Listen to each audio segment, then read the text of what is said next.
Jiribam tea estate maming tangaire. Popi ki mahut chinba ngamba amat tangaireba upaisu cha manana ohenba ngammi. Kuki MLA singna assembly da toina hangkiba wahangi Paokhum ngasidi RK production na pirage. Paliba lengaksu mit nakong kitang sengdokpiu. You legalize tawbadagi Manipur ki chingmai singda cha mana thabana income sathi na hengani. Tourist singnasu henna mityang changlakani. Khangjin biu Manipur ki mafam kayada wine tea mayam hauri.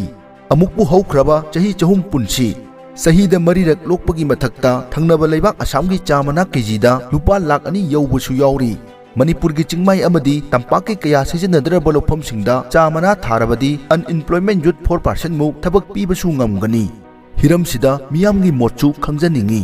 Mityeng taminasi Mekli Tea India Private Limited ki director Milan Koijam ga akhanana unaba. Chamana je kejida 2 lakhs po yaubre. Singda thaba yabagi variety dagi plain da thaba yabagi variety loina lei haitare. Okay, adudi lehau haidi chingi lehau ko chana bazu legani tamgi lehau ko chana bazu legani adudi mafam khudima ki amata ngairaba solution je chamana no rakne ba yam phajaba wafam ne tea as an alternate to poppy habaje poppy plantation habaje yamna phajaba wafam ne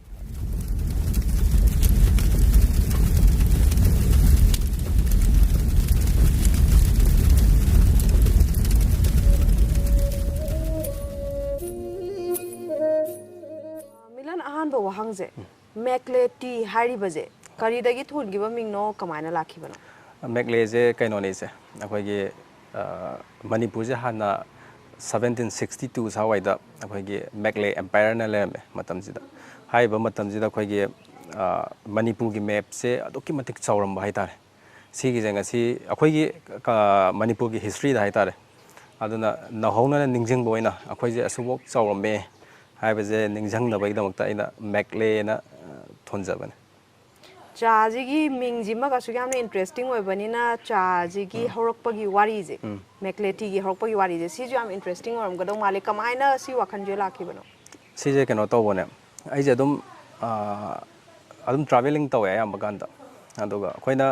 लमजे कोइबे चपकांदा ngसागे नुंगाइगदबा जगादे दम थिनैदनको हाइबा जगाजी मक्तबु अदुम चिंगी जगह दाई जाए आंबा कोई बच्चा कले सिक्किम अदगी दार्जिलिंग अदगी लई बगैजे सी चप्पकांदा अखोई जे अदम पैसा जे याम चांग चांग स्पेंड तवेबा सी स्पेंड तव कांदा मोइदा याम चांगना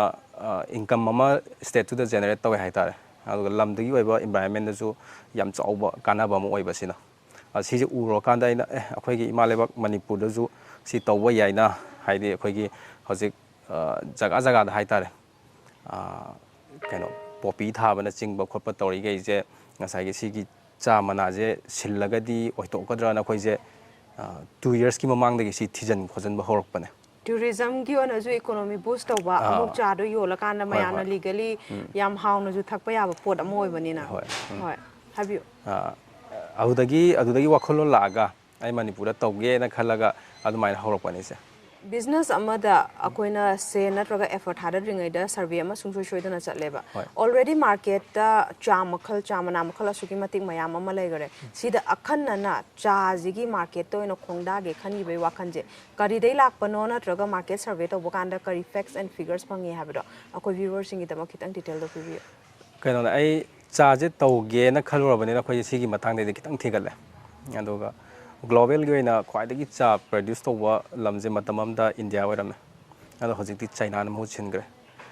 akoina toije Manipur da ngasagi Manipur da khak tawbana ta akhoi gi India da contribution na tongning bai tar sigi keno je akhoi gi site gi jo hojik laiba agriculture land gai je law uba khakina tabida law ubuda chana da bai tar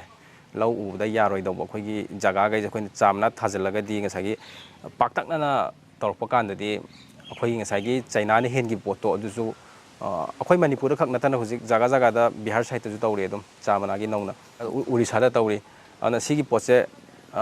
अखोई मणिपुर रे जु माइना जगा जगा दा की तौरा अगदी अखोई ngसागी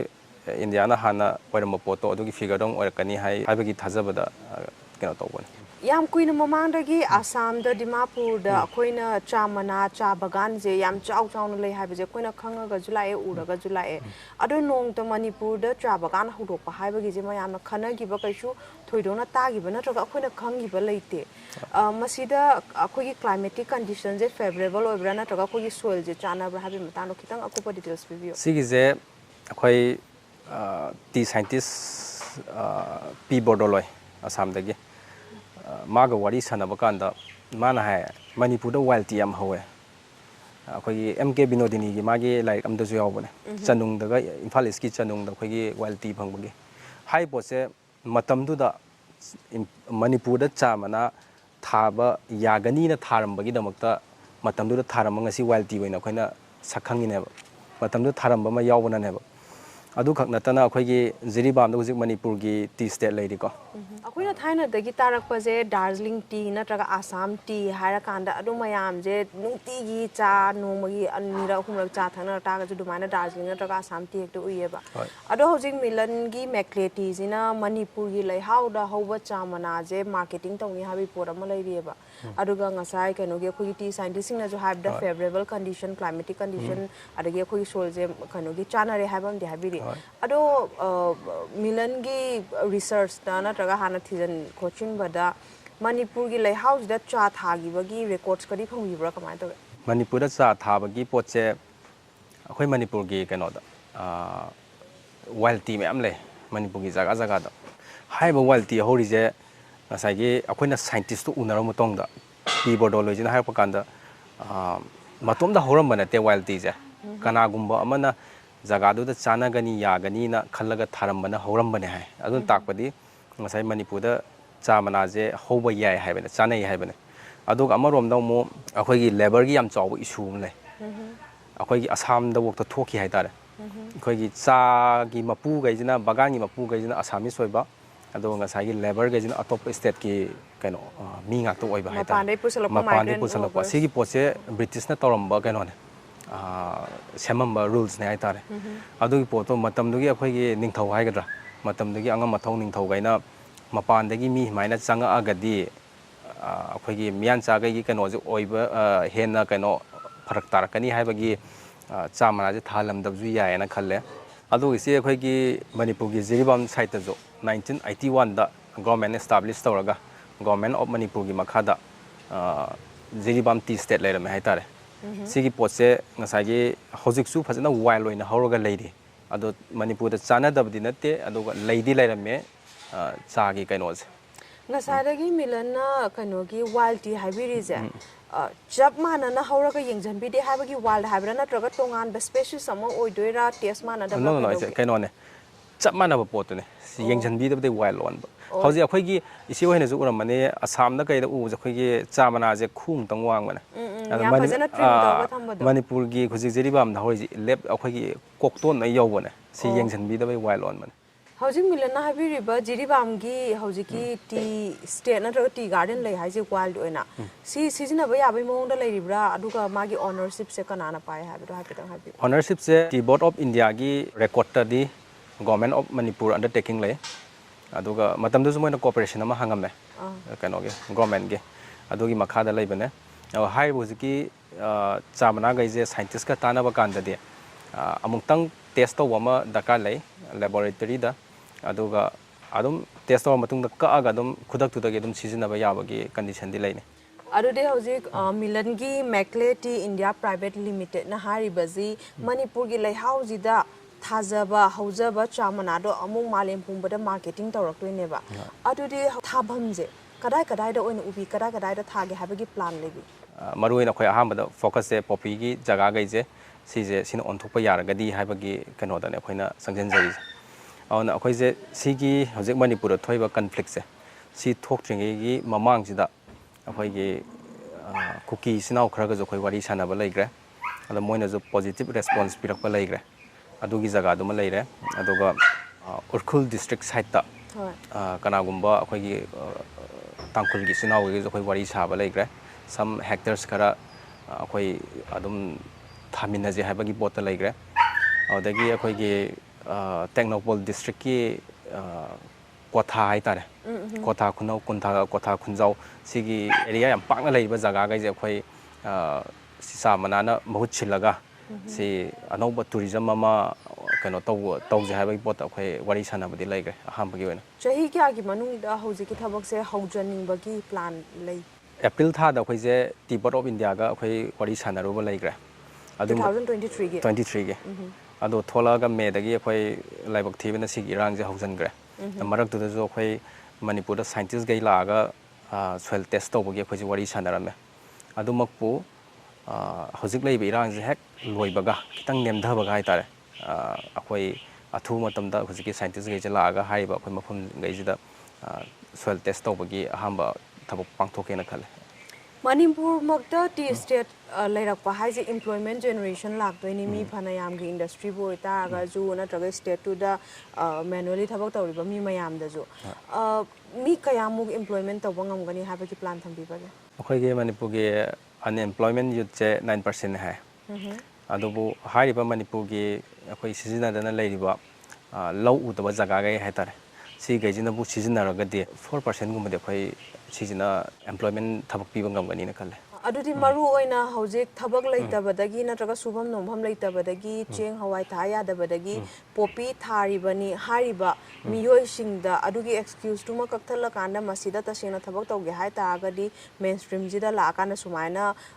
ꯆꯥ ꯕꯒꯥꯟꯁꯤꯃ ꯇꯧꯕꯒꯤ ꯀꯩꯅꯣꯒꯤ ꯈꯨꯗꯣꯡꯆꯥꯕ ꯑꯃꯗꯨꯗꯤ ꯄꯤꯒꯗꯧꯔꯤꯑꯕ ꯑꯩꯈꯣꯏ ꯃꯤꯑꯣꯏꯕꯁꯦ ꯌꯥꯝ ꯊꯨꯅ ꯃꯍꯩ ꯆꯥꯅꯤꯡꯉꯦ ꯌꯥꯝ ꯊꯨꯅ ꯃꯍꯩ ꯆꯥꯅꯤꯡꯉꯦ ꯑꯗꯣ ꯆꯥ ꯃꯅꯥꯁꯤꯒꯤ ꯁꯤꯒꯤ ꯕꯤꯖꯤꯅꯦꯁꯁꯤꯗꯗꯤ ꯌꯥꯝ ꯄꯦꯁꯦꯟ ꯆꯪꯉꯦ ꯆꯥ ꯃꯅꯥꯁꯦ ꯑꯩꯈꯣꯏ ꯊꯥꯕ ꯈꯨꯗꯛꯇꯗꯤ ꯄꯩꯁꯥ ꯐꯪꯉꯣꯏ ꯆꯍꯤ 4ꯒꯨꯝꯕꯗꯤ ꯑꯩꯈꯣꯏ ꯉꯥꯏꯕ ꯇꯥꯏ ꯗꯦꯐꯤꯅꯦꯠꯂꯤ ꯄꯣꯄꯤꯕꯨꯗꯤ ꯀꯩꯅꯣ ꯆꯥ ꯃꯅꯥꯅ ꯃꯍꯨꯠ ꯁꯤꯟꯕ ꯌꯥꯒꯅꯤ ꯍꯥꯏꯅꯤꯡꯉꯦ ꯃꯦꯟꯗꯤ ꯃꯇꯝ ꯉꯥꯏꯕ ꯋꯥꯕꯗꯨꯅꯦꯕ ꯃꯤꯑꯣꯏꯕꯅ ꯆꯍꯤ 4 ꯉꯥꯏꯒꯗꯧꯕꯗꯣ ꯑꯗꯨꯗꯤ ꯄꯣꯄꯤꯒꯤꯗꯤ ꯑꯩꯈꯣꯏꯒꯤ ꯍꯧꯖꯤꯛ ꯈꯨꯗꯛꯇ ꯍꯨꯜꯂꯒ ꯃꯥꯒꯤ ꯃꯇꯝꯗꯨꯃ ꯉꯥꯏꯔꯒ ꯊꯥ 3ꯔ ꯀꯩꯅꯣ ꯑꯗꯨ ꯉꯥꯏꯔꯒ ꯆꯍꯤ 2 ꯂꯣꯛꯑꯒ ꯑꯗꯨꯒꯤ ꯄꯣꯠꯇꯨꯅꯦꯕ ꯑꯩꯈꯣꯏꯗꯤ ꯆꯍꯤ 4ꯒꯤ ꯆꯥꯡ ꯉꯥꯏꯔꯛꯇꯨꯅꯦꯕ ꯑꯗꯨꯕꯨ ꯑꯩꯈꯣꯏꯅ ꯈꯪꯒꯗꯕꯗꯤ ꯉꯁꯥꯏꯒꯤ ꯋꯥꯟꯁ ꯑꯃꯨꯛꯇꯪ ꯆꯥ ꯃꯅꯥꯁꯦ ꯍꯧꯔꯒꯗꯤ ꯆꯍꯤ ꯃꯥꯒꯤ ꯂꯥꯏꯐ ꯁ꯭ꯄꯥꯟꯁꯦ ꯆꯍꯤ 100ꯅꯦ ꯉꯁꯤ ꯑꯩꯈꯣꯏ ꯃꯤꯑꯣꯏꯕꯅ ꯑꯁꯥꯝ ꯇꯤ ꯗꯥꯔꯖꯤꯂꯤꯡ ꯇꯤꯅ ꯐꯥꯎꯔꯤꯈꯩꯁꯦ ꯑꯩꯈꯣꯏ ꯂꯝꯗꯨꯒꯤ ꯑꯩꯈꯣꯏꯒꯤ ꯁꯤꯒꯤ ꯃꯤꯅ ꯊꯥꯔꯝꯕ ꯅꯠꯇꯦ ꯕ꯭ꯔꯤꯇꯤꯁꯅ ꯊꯥꯔꯝꯕ ꯉꯥꯛꯇꯅꯦ ꯑꯗꯨꯒꯤ ꯄꯥꯝꯕꯤꯗꯨꯃꯛꯅꯦ ꯍꯧꯖꯤꯛ ꯍꯧꯔꯤꯁꯦ ꯑꯗꯨꯅ ꯑꯩꯈꯣꯏ ꯋꯥꯁꯨ ꯋꯥꯅ ꯉꯥꯏꯃꯤꯟꯅꯕꯗꯤ ꯇꯥꯔꯦ ꯆꯍꯤ 3 ꯑꯃ 4 ꯑꯃ ꯃꯥꯒꯤ ꯃꯄꯨꯡ ꯃꯔꯩ ꯐꯥꯗ꯭ꯔꯤꯐꯥꯎꯇꯦ ꯑꯗꯨꯒ ꯋꯥꯟꯁ ꯑꯃꯨꯛꯇꯪ ꯃꯄꯨꯡ ꯃꯔꯩ ꯐꯥꯈꯤꯕꯗꯩꯗꯤ ꯑꯩꯈꯣꯏ ꯀꯩꯁꯨ ꯋꯥꯅꯤꯡꯉꯥꯏ ꯑꯣꯏꯗ꯭ꯔꯦ ꯑꯗꯨꯒ ꯑꯃꯨꯛ ꯆꯥ ꯃꯅꯥꯁꯦ ꯑꯩꯈꯣꯏꯅ ꯃꯥꯒꯤ ꯐ꯭ꯂꯁ 4 ꯊꯣꯛꯅ ꯈꯥꯏꯗꯣꯛꯑꯦ ꯐꯥꯔꯁ ꯐ꯭ꯂꯁ ꯁꯦꯀꯦꯟ ꯐ꯭ꯂꯁ ꯊꯥꯔꯠ ꯐ꯭ꯂꯁ ꯐꯣꯔꯠ ꯐ꯭ꯂꯁ ꯁꯤ ꯂꯣꯏ ꯂꯣꯛꯄ ꯌꯥꯗꯣꯏꯅꯦ ꯃꯥꯔꯁꯇꯩꯅ ꯅꯕꯦꯝꯕꯔꯐꯥꯎꯒꯤ ꯃꯅꯨꯡꯁꯤꯗ 1 ꯇꯥꯏꯝ ꯅꯠꯇꯦ 2 ꯇꯥꯏꯝ ꯅꯠꯇꯦꯕ ꯂꯣꯛꯄ ꯌꯥꯕꯒꯤ ꯀꯩꯅꯣꯁꯦ ꯑꯗꯨꯅ ꯑꯩꯈꯣꯏ ꯊꯥꯖꯕ ꯂꯩ ꯄꯣꯄꯤꯗꯒꯤ ꯃꯁꯤꯁꯤꯅ ꯍꯦꯟꯅ ꯀꯥꯟꯅꯔꯛꯀꯅꯤꯅ ꯑꯗꯨꯗꯤ ꯑꯣꯜꯃꯣꯁ ꯆꯍꯤ ꯆꯨꯞꯄ ꯑꯃ ꯃꯌꯥꯝꯗ ꯏꯝꯄ꯭ꯂꯣꯏꯃꯦꯟ ꯄꯤꯕ ꯉꯝꯕꯒꯤ ꯐꯤꯕꯝ ꯑꯃꯗꯤ ꯑꯗꯨꯝ ꯂꯩꯔꯛꯇꯣꯏꯅꯦꯕ ꯑꯗꯣ ꯃꯅꯤꯄꯨꯔ ꯁꯔꯀꯥꯔꯒꯤ ꯔꯣꯝꯗꯒꯤ ꯅꯠꯇ꯭ꯔꯒ ꯁꯦꯟꯇ꯭ꯔꯦꯜꯒꯤ ꯔꯣꯝꯗꯒꯤ ꯂꯧꯐꯝ ꯊꯣꯛꯄ ꯄꯔꯃꯤꯠ ꯑꯃ ꯂꯥꯏꯁꯦꯟꯁ ꯑꯃꯗꯤ ꯂꯣꯏꯅꯃꯛ ꯁꯨꯕꯤꯔꯕ ꯀꯔꯤ ꯀꯔꯤ ꯆꯪꯈꯤ ꯍꯥꯏꯕꯗꯣ ꯍꯥꯏꯐꯦꯠꯇꯪ ꯍꯥꯏꯕꯤꯌꯨ ꯍꯧꯖꯤꯛꯐꯥꯎꯒꯤ ꯑꯣꯏꯅꯗꯤ ꯑꯩꯈꯣꯏ ꯇꯧꯐꯝ ꯊꯣꯛꯄ MCAꯒꯤ ꯂꯥꯏꯁꯦꯟꯁꯤꯡ ꯂꯣꯏꯔꯦ ꯑꯩꯈꯣꯏꯒꯤ ꯑꯦꯔꯤꯌꯥꯗꯣ ꯎꯠꯂꯕ ꯃꯇꯨꯡꯗ ꯇꯤ ꯒꯥꯔꯗꯦꯟꯒꯤ ꯂꯥꯏꯁꯦꯟꯁ ꯑꯃ ꯂꯧꯒꯗꯕ ꯋꯥꯠꯂꯤ ꯑꯗꯨꯗꯤ ꯑꯩꯈꯣꯏꯅ ꯍꯧꯖꯤꯛ ꯂꯧꯕ ꯌꯥꯔꯣꯏꯗꯕ ꯑꯩꯈꯣꯏꯒꯤ ꯑꯣꯏꯕ ꯆꯞ ꯆꯥꯕ ꯖꯒꯥꯗꯣ ꯐꯪꯗ꯭ꯔꯤꯕꯅꯤꯅ ꯑꯩꯈꯣꯏꯒꯤ ꯒꯣꯔꯃꯦꯟꯒꯤ ꯁꯥꯏꯠꯇꯒꯤ ꯁ꯭ꯀꯤꯝ ꯃꯌꯥꯝ ꯑꯃ ꯂꯩꯔꯤ ꯑꯗꯨꯒ ꯑꯩꯈꯣꯏ ꯇꯣꯉꯥꯟ ꯇꯣꯉꯥꯟꯕ ꯀꯩꯅꯣꯗꯒꯤ ꯐꯟꯗꯤꯡ ꯃꯌꯥꯝ ꯑꯃꯁꯨ ꯍꯧꯖꯤꯛ ꯑꯗꯨꯝ ꯇꯥꯟꯅꯔꯒ ꯋꯥꯔꯤ ꯁꯥꯟꯅꯔꯒ ꯂꯩꯌꯦ ꯑꯩꯈꯣꯏ ꯍꯧꯖꯤꯛꯁꯦ ꯑꯗꯨꯒ ꯁꯤꯗ ꯌꯥꯝꯅ ꯏꯟꯇꯔꯦꯁꯇꯤꯡ ꯑꯣꯏꯕ ꯑꯃꯅ ꯑꯁꯥꯝꯒꯤ ꯃꯣꯏ ꯄꯨꯔꯥ ꯄꯣꯂꯤꯁꯤ ꯑꯃꯒꯤ ꯃꯈꯥꯗ ꯂꯩ ꯆꯥ ꯕꯒꯥꯟꯗ ꯊꯕꯛ ꯁꯨꯕ ꯃꯤꯈꯩꯁꯦ ꯃꯣꯏꯒꯤ ꯃꯦꯗꯤꯀꯦꯜ ꯐꯦꯁꯤꯂꯤꯇꯤꯁ ꯑꯩꯈꯣꯏꯅ ꯄꯤꯒꯗꯧꯕꯅꯦ ꯁ꯭ꯀꯨꯂꯤꯡ ꯑꯩꯈꯣꯏꯅ ꯄꯤꯒꯗꯧꯕꯅꯦ ꯁꯤꯒꯤ ꯄꯣꯠꯁꯤꯃꯛ ꯑꯩꯈꯣꯏ ꯃꯅꯤꯄꯨꯔꯗ ꯇꯧꯔꯀꯥꯟꯗ ꯁꯤꯁꯨ ꯂꯩꯒꯅꯤ ꯑꯗꯣ ꯃꯣꯏꯒꯤꯗꯃꯛꯇꯁꯨ ꯍꯧꯖꯤꯛꯀꯤ ꯆꯍꯤ 4 ꯀꯩꯗꯧꯔ ꯂꯩꯒꯗꯒꯦ ꯍꯥꯏꯕꯁꯦ ꯁꯤ ꯑꯩꯈꯣꯏ ꯑꯗꯨꯝ ꯃꯔꯤ ꯂꯩꯅꯕ ꯗꯤꯄꯥꯔꯠꯃꯦꯟꯈꯩꯒ ꯇꯥꯟꯅꯔꯒ ꯑꯗꯨꯒꯤ ꯁ꯭ꯀꯤꯝꯈꯩꯁꯨ ꯑꯩꯈꯣই ꯂꯧꯊꯔꯒ ꯇꯧꯅꯕꯒꯤ ꯄ꯭ꯔꯣꯁꯦꯁꯁꯨ ꯑꯗꯨꯝ ꯇꯧꯒꯅꯤ ꯃꯁꯤ ꯊꯕꯛ ꯇꯧꯅꯕꯒꯤꯗꯃꯛ ꯃꯅꯤꯄꯨꯔꯒꯤ ꯃꯤ ꯑꯗꯨꯝ ꯏꯝꯄ꯭ꯂꯣꯏ ꯇꯧꯕꯤꯒꯦ ꯈꯟꯕ꯭ꯔꯥ ꯅꯠꯇ꯭ꯔꯒ ꯃꯄꯥꯟꯗꯒꯤ ꯋꯔꯛ ꯐꯣꯔꯁ ꯄꯨꯁꯜꯂꯛꯄꯒꯤ ꯋꯥꯈꯜ ꯂꯩꯕ꯭ꯔꯥ ꯍꯧꯖꯤꯛꯐꯥꯎꯒꯤ ꯑꯣꯏꯅꯗꯤ ꯑꯩꯈꯣꯏꯒꯤ ꯂꯩꯔꯤꯕ ꯂꯦꯕꯔꯒꯤ ꯀꯩꯅꯣꯁꯦ ꯏꯁꯨꯁꯦ ꯑꯩꯈꯣꯏ ꯃꯅꯤꯄꯨꯔꯗ ꯂꯩꯃꯤꯟꯅꯔꯤꯕ ꯑꯩꯈꯣꯏ ꯃꯤꯈꯩꯁꯤꯗꯒꯤ ꯑꯌꯥꯝꯕ ꯑꯩꯈꯣꯏ ꯇꯧꯒꯅꯤ ꯑꯗꯨꯒ ꯃꯣꯏꯗꯨꯗꯁꯨ ꯑꯩꯈꯣꯏ ꯅꯣꯂꯦꯖ ꯄꯤꯅꯕꯒꯤꯗꯃꯛꯇ ꯑꯩꯈꯣꯏ ꯃꯦꯒꯂꯦ institute of tea research and management ꯁꯤꯁꯨ ꯑꯩꯈꯣꯏ ꯐꯣꯝ ꯇꯧꯖꯕꯅꯦ ꯃꯤꯂꯟ ꯃꯦꯒꯂꯦ institute of tea research and ꯃꯦꯅꯦꯖꯃꯦꯟꯁꯦ ꯀꯗꯥꯏꯗ ꯂꯩꯕꯅꯣ ꯃꯁꯤꯒꯤ ꯄꯥꯟꯗꯝꯅ ꯀꯔꯤꯅꯣ ꯃꯁꯤ ꯁꯤꯡꯖꯃꯩ ꯀꯣꯡꯕ ꯔꯣꯗ ꯀꯣꯡꯕ ꯅꯟꯗꯦꯕꯝ ꯂꯩꯀꯥꯏ ꯁꯤꯗ ꯑꯩꯈꯣꯏꯒꯤ ꯑꯣꯐꯤꯁ ꯂꯩꯖꯩ ꯑꯗꯨꯒ ꯃꯁꯤꯅ ꯇꯧꯔꯛꯀꯗꯧꯕꯁꯦ ꯑꯩꯈꯣꯏꯒꯤ ꯆꯥꯁꯤꯒ ꯃꯔꯤ ꯂꯩꯅꯕꯒꯩ ꯍꯥꯏꯇꯥꯔꯦ ꯃꯦꯅꯦꯖꯃꯦꯟꯒꯤ ꯑꯗꯒꯤ ꯄꯦꯀꯦꯖꯤꯡꯒꯤ ꯑꯗꯒꯤ ꯇꯤ ꯇꯦꯁꯇꯤꯡ ꯑꯗꯒꯤ ꯇꯤ ꯒꯥꯔꯗꯦꯟꯗ ꯀꯃꯥꯏꯅ ꯊꯕꯛ ꯇꯧꯒꯅꯤ ꯂꯦꯕꯔꯅ ꯇꯧꯒꯗꯕ ꯊꯕꯛꯈꯩꯁꯤ ꯀꯩꯅꯣ ꯁꯤꯈꯩꯁꯦ ꯑꯩꯈꯣꯏꯒꯤ ꯏꯟꯁꯇꯤꯇ꯭ꯌꯨꯠꯁꯤꯅ ꯗꯔꯀꯥꯔ ꯂꯩꯕ ꯀꯩꯅꯣꯈꯩ ꯂꯣꯏꯅ ꯇ꯭ꯔꯦꯅꯤꯡ ꯇ꯭ꯔꯦꯅꯤꯡ ꯑꯦꯗꯚꯥꯏꯁꯁꯦ ꯏꯝꯄꯥꯔꯠ ꯑꯦꯗꯚꯥꯏꯁ ꯇꯧꯅꯕ ꯑꯩꯈꯣꯏꯅ ꯍꯣꯏ ꯑꯗꯨꯗꯤ ꯉꯁꯥꯏꯒꯤ ꯍꯥꯏꯈ꯭ꯔꯤꯕ ꯀꯩꯅꯣꯁꯦ ꯒꯣꯔꯃꯦꯟꯠꯀꯤ ꯃꯈꯥꯗꯗꯤ ꯂꯩ ꯍꯥꯏꯔꯤꯕ ꯑꯩꯈꯣꯏ ꯖꯤꯔꯤꯕꯥꯝꯒꯤ ꯇꯤ ꯁ꯭ꯇꯦꯠꯁꯤꯡꯗꯣ ꯑꯗꯨꯁꯨ ꯒꯣꯔꯃꯦꯟꯠꯇꯒꯤ ꯑꯌꯥꯕ ꯑꯃ ꯂꯧꯔꯀꯥꯟꯗ ꯇꯧꯒꯗ꯭ꯔꯥ ꯀꯃꯥꯏꯅ ꯇꯧꯒꯅꯤ ꯍꯥꯏꯕꯒꯤ ꯄ꯭ꯂꯥꯟ ꯂꯩ ꯑꯗꯨꯒꯤ ꯃꯇꯥꯡꯗ ꯀꯟꯁꯤꯗꯔ ꯇꯧꯅꯕ꯭ꯔꯥ ꯑꯩꯈꯣꯏꯒꯤ ꯏꯟꯁꯇꯤꯇ꯭ꯌꯨꯠꯁꯦ ꯁꯤꯒꯤ ꯑꯣꯏꯅꯁꯨ ꯄ꯭ꯔꯥꯛꯇꯤꯀꯦꯜꯒꯤꯗꯃꯛꯇ ꯑꯩꯈꯣꯏ ꯇꯤ ꯒꯥꯔꯗꯦꯟ ꯌꯥꯝꯅ ꯃꯔꯨ ꯑꯣꯏ ꯃꯔꯨ ꯑꯣꯏꯕꯁꯦ ꯑꯩꯈꯣꯏ ꯏꯟꯁꯇꯤꯇ꯭ꯌꯨꯠꯅ ꯁꯤꯗ ꯂꯩꯔꯒ ꯑꯩꯈꯣꯏ ꯑꯁꯥꯝ ꯇꯥꯟꯅ ꯆꯠꯂꯒ ꯄ꯭ꯔꯥꯛꯇꯤꯀꯦꯜ ꯇꯧꯕꯗꯣ ꯑꯩꯈꯣꯏꯗꯁꯨ ꯌꯥꯝ ꯋꯥꯅ ꯊꯣꯛꯀꯅꯤ ꯁꯤꯒꯤꯗꯃꯛꯇꯁꯨ ꯑꯩꯈꯣꯏꯒꯤ ꯇꯤ ꯒꯥꯔꯗꯦꯟꯁꯦ ꯀꯟꯕ ꯑꯣꯏꯅ ꯑꯩꯈꯣꯏ ꯒꯣꯔꯃꯦꯟꯗ ꯑꯩꯈꯣꯏ ꯑꯦꯄ꯭ꯔꯣꯆ ꯇꯧꯒꯦꯅ ꯈꯜꯂꯦ ꯍꯧꯖꯤꯛ ꯐꯥꯎꯒꯤ ꯑꯣꯏꯅꯗꯤ ꯍꯧꯖꯤꯛꯐꯥꯎꯒꯤꯗꯤ ꯇꯧꯗ꯭ꯔꯤ ꯑꯗꯨꯒ ꯖꯒꯥꯁꯦ ꯑꯩꯈꯣꯏꯅ ꯌꯥꯔꯒꯗꯤ ꯁꯤꯖꯤꯟꯅꯅꯕꯒꯤ ꯑꯗꯨꯒꯤ ꯄꯥꯟꯗꯝꯗꯤ ꯂꯩ ꯌꯥꯝ ꯐꯖꯕ ꯋꯥꯐꯝꯅꯦ tea as an alternate to poppy ꯍꯥꯏꯕꯁꯦ ꯄꯣꯄꯤ ꯄ꯭ꯂꯥꯟꯇꯦꯁꯟ ꯍꯥꯏꯕꯁꯦ ꯌꯥꯝꯅ ꯐꯖꯕ ꯋꯥꯐꯝꯅꯦ ꯃꯤꯂꯟ ꯃꯦꯛꯂꯦ ꯇꯤ ꯏꯟꯗꯤꯌꯥ ꯄ꯭ꯔꯥꯏꯚꯦꯠ ꯂꯤꯃꯤꯇꯦꯠ ꯑꯃꯗꯤ ꯃꯦꯛꯂꯦ institute of tea research and ꯃꯦꯅꯦꯖꯃꯦꯟꯠꯁꯦ ꯁꯤ ꯀꯝꯄꯅꯤ ꯑꯃ ꯍꯧꯕꯅꯤꯅ ꯁꯨꯡꯁꯣꯏ ꯁꯣꯏꯗꯅ ꯐꯟꯗꯤꯡ ꯌꯥꯝ ꯆꯥꯎꯅ ꯑꯃ ꯗꯔꯀꯥꯔ ꯇꯥꯔꯝꯃꯅꯤ ꯁꯤꯒꯤ ꯐꯟꯗꯤꯡꯒꯤꯁꯦ ꯀꯃꯥꯏꯅ ꯍꯣꯠꯅꯕꯤꯒꯦ ꯁ꯭ꯄꯣꯟꯁꯔꯁꯦ ꯀꯃꯥꯏꯅ ꯊꯤꯕꯤꯒꯦ ꯀꯌꯥꯃꯨꯛ ꯂꯩꯔꯒꯦ ꯑꯩꯈꯣꯏ ꯍꯧꯖꯤꯛ ꯇꯣꯉꯥꯟ ꯇꯣꯉꯥꯟꯕ ꯁꯥꯏꯠꯇꯒꯤ ꯐꯟꯗꯤꯡ ꯃꯌꯥꯝ ꯑꯃ ꯑꯩꯈꯣꯏ ꯇꯥꯟꯅꯔꯤ ꯑꯗꯨꯒ ꯏꯟꯚꯦꯁꯇꯔ ꯀꯥꯡꯕꯨꯅꯁꯨ ꯑꯩꯈꯣꯏꯗ ꯄꯔꯁꯅꯦꯜꯂꯤ ꯂꯥꯏꯟ ꯂꯧꯔꯛꯄꯁꯨ ꯂꯩꯈ꯭ꯔꯦ ꯐꯟꯗꯤꯡꯒꯤ ꯃꯇꯥꯡꯗ ꯐꯟꯗꯤꯡ ꯇꯧꯖꯒꯦ ꯍꯥꯏꯅ ꯑꯗꯨꯒꯤꯗꯤ ꯑꯩꯈꯣꯏ ꯊꯣꯏꯅ ꯑꯋꯥꯕ ꯋꯥꯅꯤꯡꯉꯥꯏ ꯑꯣꯏꯗ꯭ꯔꯦ ꯋꯥꯐꯝꯁꯤꯅ ꯍꯥꯏꯕꯗꯤ ꯌꯥꯝꯅ ꯄ꯭ꯔꯣꯐꯤꯇꯦꯕꯜ ꯑꯣꯏꯕ ꯕꯤꯖꯤꯅꯦꯁꯅꯤ ꯈꯪꯕꯅꯤꯅ ꯍꯣꯏ ꯍꯣꯏ ꯁ꯭ꯄꯣꯟꯁꯔꯁꯨ ꯂꯩꯔꯦ ꯍꯧꯖꯤꯛ ꯄꯥꯝꯃꯤꯁꯦ ꯃꯐꯝꯗꯨꯅꯦꯕ ꯑꯗꯨꯒ ꯃꯌꯥꯝꯒꯤ ꯁꯞꯄꯣꯔꯠ ꯃꯌꯥꯝꯒꯤ ꯊꯥꯖꯕꯗꯨꯅꯦꯕ ꯑꯗꯨꯗꯤ ꯃꯌꯥꯝꯗ ꯄꯤꯆꯤꯟ ꯇꯧꯔꯀꯥꯟꯗ ꯃꯌꯥꯝꯗ ꯊꯥꯖꯍꯟꯕ ꯑꯃ ꯆꯪꯉꯦ ꯑꯃꯗꯤ ꯍꯤꯔꯝꯁꯤꯗ ꯂꯩꯉꯥꯛꯅ ꯁꯨꯡꯁꯣꯏ ꯁꯣꯏꯗꯅ ꯃꯇꯦꯡ ꯆꯥꯎꯅ ꯄꯥꯡꯕꯤꯔꯛꯀꯅꯤ ꯍꯥꯏꯕꯒꯤ ꯊꯥꯖꯕꯁꯨ ꯑꯥꯔ ꯀꯦ ꯄ꯭ꯔꯗꯛꯁꯟꯒꯤ ꯔꯣꯝꯗꯒꯤꯗꯤ ꯂꯩ ꯏꯅꯥꯎꯒꯤ ꯀꯩꯅꯣꯁꯦ ꯍꯧꯖꯤꯛ ꯏꯅꯤꯁꯤꯌꯦꯇꯤꯞꯁꯦ ꯌꯥꯝꯅ ꯐꯖꯕ ꯑꯃꯁꯨ ꯑꯣꯏ ꯑꯃꯨꯛꯁꯨ ꯑꯩꯈꯣꯏꯒꯤ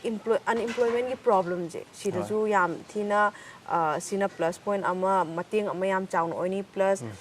ꯇꯤ ꯁ꯭ꯇꯦꯠꯇ ꯀꯣꯏꯕ ꯆꯠꯄꯒ ꯍꯥꯏꯁꯦ ꯃꯌꯥꯝ ꯑꯗꯨꯝ ꯆꯠꯅꯩꯗꯅ ꯑꯗꯨꯅ ꯃꯅꯤꯄꯨꯔꯗ ꯂꯩꯔꯤꯕ ꯃꯍꯧꯁꯥꯒꯤ ꯐꯖꯕ ꯃꯌꯥꯝ ꯃꯔꯛꯁꯤꯗ ꯃꯁꯤꯁꯨ ꯑꯅꯧꯕ ꯃꯊꯦꯜ ꯑꯃ ꯑꯣꯏꯅ ꯌꯥꯝꯅ ꯃꯌꯥꯝꯅ ꯄꯥꯝꯅꯕ ꯑꯃ ꯑꯣꯏꯅꯤ ꯍꯥꯏꯅ ꯑꯩꯈꯣꯏꯅꯁꯨ ꯊꯥꯖꯕ ꯑꯃ ꯊꯝꯖꯔꯤ ꯃꯦꯛꯂꯦ ꯇꯤ ꯏꯟꯗꯤꯌꯥ ꯄ꯭ꯔꯥꯏꯚꯦꯠ ꯂꯤꯃꯤꯇꯦꯠꯀꯤ ꯑꯣꯏꯅ ꯍꯧꯖꯤꯛ ꯆꯥ ꯕꯒꯥꯟ ꯍꯥꯏꯁꯤꯗꯕꯨ ꯃꯐꯝ ꯃꯆꯥ ꯃꯁꯨꯗꯗꯤ ꯇꯧꯕ ꯌꯥꯔꯔꯣꯏ ꯌꯥꯝ ꯄꯥꯛ ꯆꯥꯎꯕ ꯃꯐꯝꯗ ꯇꯧꯅꯔꯛꯇꯣꯏꯅꯦ ꯑꯗꯨꯗꯤ ꯃꯦꯛꯂꯦꯅ ꯈꯜꯂꯤꯁꯦ ꯍꯦꯛꯇ ꯆꯤꯡꯄꯥꯛꯇꯨꯃ ꯂꯩꯔꯀꯥꯟꯗ ꯃꯦꯛꯂꯦꯒꯤ ꯇꯤ ꯁ꯭ꯇꯦꯠ ꯑꯅ ꯊꯝꯈ꯭ꯔꯀꯥꯟꯗ ꯇꯧꯔꯛꯇꯣꯏꯔꯥ ꯃꯔꯝꯗꯤ ꯑꯗꯨꯃꯥꯏꯅ ꯇꯧꯕ ꯃꯇꯝꯗ ꯍꯧꯖꯤꯛ ꯃꯤꯑꯣꯏ ꯈꯔꯅ ꯍꯥꯏꯔꯤꯕ ꯋꯥꯐꯝꯗꯣ ꯆꯨꯝꯈꯤꯗꯣꯏꯔꯥ ꯀꯃꯥꯏꯅ ꯈꯟꯕꯤꯒꯦ ꯀꯔꯤꯅꯣ ꯄ꯭ꯂꯥꯅꯤꯡꯁꯦ ꯑꯝꯇ ꯍꯥꯏꯕꯤꯌꯨ ꯁꯤ ꯑꯩ ꯀꯣꯏꯁꯟꯁꯦ ꯌꯥꯝ ꯊꯤꯅ ꯏꯟꯇꯔꯦꯁꯇꯤꯡ ꯑꯣꯏ ꯑꯩ ꯈꯨꯝꯖꯒꯦ ꯀꯩꯅꯣꯅꯦ ꯑꯩꯈꯣꯏꯗꯤ ꯑꯥꯏꯗꯤꯌꯥ ꯁꯤꯌꯔ ꯇꯧꯕ ꯈꯛꯇꯅꯦ ꯑꯗꯨꯒ ꯃꯈꯣꯏꯗ ꯗꯔꯀꯥꯔ ꯂꯩꯕ ꯄꯣꯠꯀꯤ ꯑꯩꯈꯣꯏꯗꯤ ꯃꯇꯦꯡ ꯄꯥꯡꯖꯕ ꯈꯛꯇꯅꯦ ꯑꯗꯨꯒ ꯃꯦꯛꯂꯦ ꯇꯤ ꯍꯥꯏꯁꯦ ꯕ꯭ꯔꯥꯟꯗꯤꯡ ꯑꯃꯈꯛꯅꯦ ꯑꯗꯨꯒ ꯏꯟꯁꯇꯤꯇ꯭ꯌꯨꯠ ꯑꯦꯀꯥꯗꯃꯤ ꯑꯃꯒ ꯍꯣꯏ ꯑꯩꯈꯣꯏꯅ ꯉꯁꯥꯏꯒꯤ ꯈꯨꯗꯤꯡꯃꯛ ꯃꯦꯛꯂꯦ ꯑꯣꯏꯔꯗꯧꯕ ꯅꯠꯇꯦ ꯄꯣꯠꯇꯨꯗꯤ ꯃꯈꯣꯏꯒꯤ ꯂꯣꯏ ꯑꯣꯏꯒꯗꯧꯕ ꯉꯥꯛꯇꯅꯦ ꯃꯐꯝ ꯃꯐꯝꯁꯤꯒꯤ ꯃꯄꯨꯁꯤꯒꯤ ꯃꯄꯨꯗꯨꯒꯤ ꯅꯣꯏ ꯑꯣꯏꯖꯒꯅꯤ ꯑꯗꯨꯒ ꯍꯌꯦꯡ ꯃꯣꯏꯗꯒꯤ ꯂꯥꯛꯄ ꯀꯩꯅꯣꯈꯩ ꯍꯥꯏꯇꯥꯔꯦ ꯄ꯭ꯔꯗꯛꯈꯩꯁꯦ ꯑꯩꯈꯣꯏꯅ ꯈꯣꯝꯖꯤꯜꯂꯒ ꯑꯩꯈꯣꯏꯅ ꯐꯦꯛꯇ꯭ꯔꯤꯗ ꯃꯦꯅꯨꯐꯦꯛꯆꯔ ꯇꯧꯔꯒ ꯕ꯭ꯔꯥꯟ ꯑꯃ ꯃꯦꯛꯂꯦꯅ ꯑꯩꯈꯣꯏꯅ ꯃꯥꯔꯀꯦꯠ ꯇꯧꯕꯒꯤ ꯁꯤ ꯈꯛꯇꯅꯦ ꯑꯗꯨꯗꯤ ꯃꯈꯣꯏꯒꯤ ꯍꯤꯡꯒꯣꯜꯗ ꯄꯣꯠꯁꯦ ꯊꯥꯍꯜꯂꯅꯤ ꯃꯈꯣꯏꯗꯒꯤ ꯑꯃꯨꯛ ꯂꯩꯔꯅꯤ ꯑꯗꯨꯒ ꯕ꯭ꯔꯥꯟꯗꯤꯡ ꯇꯧꯕꯒꯤ ꯊꯕꯛꯇꯨꯅ ꯑꯗꯒꯤ ꯇ꯭ꯔꯦꯅꯤꯡ ꯄꯤꯕꯒꯤ ꯊꯕꯛꯇꯨꯅ ꯃꯦꯛꯂꯦꯒꯤ ꯑꯣꯀꯦ ꯑꯗꯨꯗꯤ ꯃꯄꯨꯗꯨꯗꯁꯨ ꯃꯥꯡꯖꯔꯔꯣꯏꯕ ꯃꯄꯨꯗꯨꯁꯨ ꯑꯗꯨꯗꯤ ꯃꯥꯡꯖꯔꯔꯣꯏ ꯃꯦꯛꯂꯦꯅ ꯍꯦꯛꯇ ꯆꯤꯡꯃꯥꯏ ꯂꯩꯅꯤ ꯍꯥꯏꯕꯒꯤ ꯋꯥꯐꯝ ꯂꯩꯇꯦ ꯂꯩꯇꯦ ꯑꯣꯀꯦ ꯆꯥ ꯃꯅꯥ ꯊꯥꯕ ꯃꯇꯝꯗ ꯆꯪꯉꯤꯁꯦ ꯏꯁꯤꯡ ꯌꯥꯝ ꯆꯪꯕ꯭ꯔꯥ ꯃꯔꯝꯗꯤ ꯑꯩꯈꯣꯏꯅ ꯗꯥꯔꯖꯤꯂꯤꯡ ꯍꯥꯏꯔꯦ ꯑꯏꯪꯕ ꯃꯐꯝꯅꯤ ꯑꯁꯥꯝ ꯍꯥꯏꯔꯦ ꯑꯁꯥꯕ ꯃꯐꯝꯅ ꯅꯝꯃꯤ ꯑꯗꯨꯗꯤ ꯍꯧꯖꯤꯛ ꯑꯩꯈꯣꯏꯅ ꯌꯦꯡꯖꯔꯛꯄ ꯃꯇꯝꯗ ꯃꯅꯤꯄꯨꯔꯗꯗꯤ ꯏꯪꯕ ꯎꯟ ꯐꯥꯎꯕ ꯇꯥꯕ ꯃꯐꯝ ꯌꯥꯎꯔꯤ ꯍꯦꯛꯇ ꯁꯥꯕꯗ ꯃꯣꯔꯦ ꯑꯃꯨꯛ ꯍꯥꯏꯅꯔꯤꯅꯤ ꯑꯗꯨꯗꯤ ꯀꯔꯝ ꯍꯥꯏꯅ ꯀꯔꯤ ꯆꯥꯟꯅꯕꯒꯦ ꯀꯃꯥꯏꯅ ꯐꯦꯚꯔꯦꯕꯜ ꯑꯣꯏꯕꯒꯦ ꯑꯗꯨꯒ ꯆꯤꯡꯇꯪ ꯐꯦꯚꯔꯦꯕꯜ ꯑꯣꯏꯕ꯭ꯔꯥ ꯆꯤꯡ ꯑꯃꯨꯛ ꯍꯥꯏꯔꯛꯄ ꯃꯇꯝꯗꯅ ꯑꯩꯈꯣꯏꯒꯤ ꯅꯣꯔꯗꯔꯟ ꯆꯤꯡꯁꯤꯡꯁꯦ ꯍꯥꯏꯗꯤ ꯎꯈ꯭ꯔꯨꯜꯒꯨꯝꯕ ꯀꯩꯒꯨꯝꯕ ꯁꯤ ꯑꯣꯏꯔꯛꯇꯣꯏꯔꯥ ꯅꯠꯇ꯭ꯔꯒ ꯁꯥꯎꯗꯔꯟ ꯆꯤꯡꯁꯤꯡꯁꯦ ꯑꯣꯏꯔꯛꯇꯣꯏꯔꯥ ꯀꯃꯥꯏꯅ ꯅꯠꯇ꯭ꯔꯒ ꯇꯝꯄꯥꯛꯁꯨ ꯌꯥꯕ ꯀꯃꯥꯏꯅ ꯇꯧꯒꯦ ꯀꯩꯅꯣꯅꯤꯁꯦ ꯑꯩꯈꯣꯏꯒꯤ ꯆꯤꯡꯗꯁꯨ ꯂꯧ ꯅꯣꯏꯅ ꯎꯅꯩ ꯇꯝꯗꯁꯨ ꯎꯅꯩ ꯍꯣꯏ ꯑꯗꯩ ꯗꯥꯔꯖꯤꯂꯤꯡꯗꯁꯨ ꯉꯁꯥꯏꯒꯤ ꯆꯤꯡꯒꯤ ꯖꯒꯥꯈꯩꯗ ꯆꯥ ꯃꯅꯥ ꯊꯥꯏ ꯑꯁꯥꯝꯗꯅ ꯑꯃꯨꯛ ꯑꯩꯈꯣꯏꯒꯤ ꯄ꯭ꯂꯦꯟꯒꯤ ꯖꯒꯥꯗ ꯂꯣꯏꯅ ꯊꯥꯏ ꯁꯨꯃꯥꯏꯅ ꯇꯧꯗꯅ ꯆꯥ ꯃꯅꯥꯒꯤꯁꯨ ꯚꯦꯔꯥꯏꯇꯤ ꯃꯌꯥꯝ ꯑꯃ ꯂꯩꯈ꯭ꯔꯦ ꯇꯝꯗ ꯀꯥꯡꯇꯛ ꯂꯧꯎ ꯀꯥꯏꯅ ꯑꯩꯈꯣꯏ ꯏꯁꯤꯡ ꯐꯪꯗꯕ ꯖꯒꯥꯗ ꯐꯧ ꯎꯅꯔꯤ ꯍꯣꯏ ꯑꯗꯨ ꯃꯣꯏꯗꯩꯗꯤ ꯐꯧꯗꯨꯗꯤ ꯌꯥꯝ ꯀꯟꯅ ꯐꯪꯕꯗꯤ ꯅꯠꯇꯦ ꯍꯣꯏ ꯑꯗꯨ ꯖꯒꯥꯗꯨꯗ ꯆꯥ ꯃꯅꯥ ꯊꯥꯕ ꯌꯥꯕ ꯚꯦꯔꯥꯏꯇꯤꯁꯨ ꯑꯗꯨꯝ ꯂꯩ ꯑꯗꯨꯅ ꯆꯤꯡꯗ ꯊꯥꯕ ꯌꯥꯕꯒꯤ ꯚꯦꯔꯥꯏꯇꯤ ꯑꯗꯒꯤ ꯄ꯭ꯂꯦꯟꯗ ꯊꯥꯕ ꯌꯥꯕꯒꯤ ꯚꯦꯔꯥꯏꯇꯤ ꯂꯣꯏꯅ ꯂꯩ ꯍꯥꯏꯇꯥꯔꯦ Okay, adudi lehau haidi chingi lehau ko chana bazu laigani tamgi lehau ko chana bazu laigani adudi mafam khudima ki amata ngairaba solution je chamana no rakne ba matang jida akoina chamana da ju akoi gi regular akoi gi ayu khuding gi thaknari ba adagi lupa 10 gi packet ta ga han ba kaziranga gumba duga tata ti da ju level khai do idana mo gi premium quality na taga regular quality na khai do ije manipur da thak to ije kayam ki karam ba level ki quality oigani le hau ji ga yeng uba matam da duga chamana gi profit se kadai phawa yobage se akhoi ayamana akhoi organic da focus to gani ngarang nahan da khoigi assam gi yam chawati auction da chamana je kg da 2 lakhs po yobre okay ayamana haiba chamana gai je khoi india macha na thakte kana gum khara dum thakna ba yawe hoi aduga ayambadi europe ta kai da non export to wa ta na hoi aduga akhoina ngasi sida yum da thaknari ba chamana je ayamana si 10 hai khangnai khwaidagi lemau last ne akhoina thai je adu ayamba saru gai di atang ba ai khuziki kg da 2 lakhs yobe yawe sidi ayamana mapan na export to wa ta na adudi manipur gi chingi natraga tamgi lehau je lehau da ju depend torom gani dana ado akhoi gi lehau je yeng matam da premium quality kadai phawo puthoba ngani haba gi thaja bale bi bagi sidi adugi matang da di ai expert makti natra adugi di scientist na hena khangane adubu moina akhoi gi nonglik nuksit yawon nonglik ki chang adagi weather climate adagi si gai je yeng bakanda di moina hojing google da noi phangai dana ko si gai yeng bakanda di ngasai gi akhoi scientist na haiba kanda di khwaidagi world da phariba chamana singi manung da dum chanba ya na dum mokhoina haibire adum aina makha ta badi akhoi khitang hoji aina sa haijabado moi laga soil test tor kan hena haiba ngamgane Mekleti India Private Limited na hoji phawbada Churachandpur gi Tengnopal gi Ukhrul gi mioi kaya amaga wari sanare haina ju phungdo pigre makha ta na kari gumba interview asibu yengbiri ba mioi singi marakta gi adugumba kano cha do akhoi da thajage na taga akhoi gi mafam je akhoi kano gi puthokjage thangdokjage na haining ba lai taraga di apply tawning ba lai taraga di kamaina paw phawrakani na taga puna makji irang loraga tawje haidora kamai tawdon kanaguma isinau gaina akhoi gi interview jibu yengbira matungda apply tawning ba lairaga di akhoi gi Facebook page adum laibane Mekleti na sida dum contact tawbirak yagane aduda makhoina deposit kumba piga da balai bra kamaina tawbe deposit gumba adu makai su kem laite karimta laite ba makoina thamoi sena thabak se tawminarji haibagi ownership ama changba adu tangne ba milan hojik makki oina manipur da budi hoi irang thoi aduna thabak haujan ba yaro ado hojik phau gi oina Mekleti India Private Limited ki oina kari thabak paikhat khiba na taga paikhat kadaba hojik immediate future da kari paikhat palaira se akhoi company ji amnadi kuidre adubu akhoi gi marketing team na haitare india gi airport gai da akhoi gi stall mayam leidana sida akhoi gi Mekleti bar hangnabagi akhoi tender work nabagi akhoi marketing team na kanna thabak honari aduga sida junatana akhoi gi america gi yam chaw city amada akhoi Mekleti bar hangbagi process kanna tawri haitare hojik ki oina khoi ado manipur manungda cha bagan je haudribo ita ga ju atopa mafam gi cha bagan gi laura kan thabakti haujalle ado aina gyan tajabada ado na pambi je mapanda thabakti haure milan hu gi thabak se haure ado manipur da poche pusaningak paneba akoi gi lehau jida poche haura kan da tourism gi ota ju economy gi ota ju boost tauna ba interview jina loisalakpada milana RK production gi viewers sing da pibining ba paujel ma cham ta asi interview sigi yang bidori ba manipur gi viewers gaida ina hajaning bade public ki support change government gi support change auna yari bankai mayamna support to bi ola hining अरोइबदा मेकली institute of tea research and management अथुबदा हांगनगनी लमदम सिगी महिरोइ सिंग रेडी लेबिरो इंस्टीट्यूट असिदा तंबल रखपगा मेकली कंपनी की पैकेजिंग यूनिट सिंग अमदी टी गार्डन सिंगदा चामा थबक पिजगनी पोपी की महुत चामनाना सिल्लसी गवर्नमेंट नसु मेकली टी की खोंगथांग सिदा पुकनिंग थगत PU ngasigidamakta di matang asida tension jari mityeng tabiri be pumna makpu RK production ni maikai dagi agat jari